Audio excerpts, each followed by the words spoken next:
রথের দিন সকালবেলা গিয়েছিলাম জগন্নাথ মন্দিরে, আর এখন বিকালবেলা চলে এসেছি রথের দড়ি টানতে। হে এভরিওয়ান, আমি রীতিকা। আজকে নিয়ে চলে এসেছি রথের একটা মিনি ব্লগ।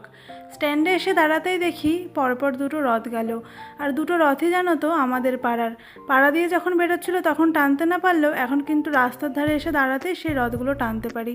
আর এই ছোটো বাচ্চাগুলোকে দেখো কি সুন্দর ধুতি পরে নাচতে নাচতে গেল। আজ আমরা আছি, তার সাথে আছে বৌদি, সৃজা আর রিঙ্কিদিরাও। সবাই মিলে একসাথে দাঁড়িয়েছিলাম রথ টানতে। আর বেলা বাড়ার সাথে সাথে কিন্তু এখানে ভিড়ও বেড়ে যাচ্ছিল, কারণ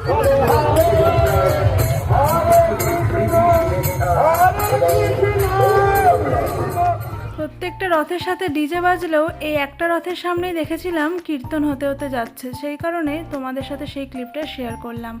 লাস্ট 4 বছর থেকে গাজলে কিন্তু রথের কার্নিভাল বের হয়, আর এই বছরও সেইভাবেই সব রথগুলো পরপর যাচ্ছিল, দেখতে কিন্তু বেশ ভালোই লাগে। যাই হোক, রথের দড়ি টানা হয়ে গেছে, এখন আমরা চলে এসেছিলাম একটু আইসক্রিম খেতে। আর আইসক্রিম খাওয়ার পরে দাঁড়িয়েছিলাম, কারণ যে রথগুলো একটু আগে গেল সেই রথগুলো এখন ঘুরে আসবে। তাই ভাবলাম দিনের আলোতে রথ দেখলেও এখন সন্ধ্যের আলোতে একটু লাইটিংয়ের সাথে রথগুলো দেখি, সেই কারণেই কিন্তু দাঁড়িয়ে থাকা। আর এখন সব রথগুলো কিন্তু চলে যাবে মাসির বাড়িতে। তো আজকে এই মিনি ব্লগটা এখানে শেষ করলাম, আর সবশেষে তোমাদের সাথে শেয়ার করব খুব সুন্দর একটা রথের মুহূর্ত। এই জগন্নাথ, বলরাম আর সুভদ্রা দেবীকে দেখতে এত সুন্দর লাগছিল, তাই ভাবলাম এটাও তোমাদের সাথে শেয়ার করি। চলো আজকের ভিডিওটা এখানেই শেষ করলাম।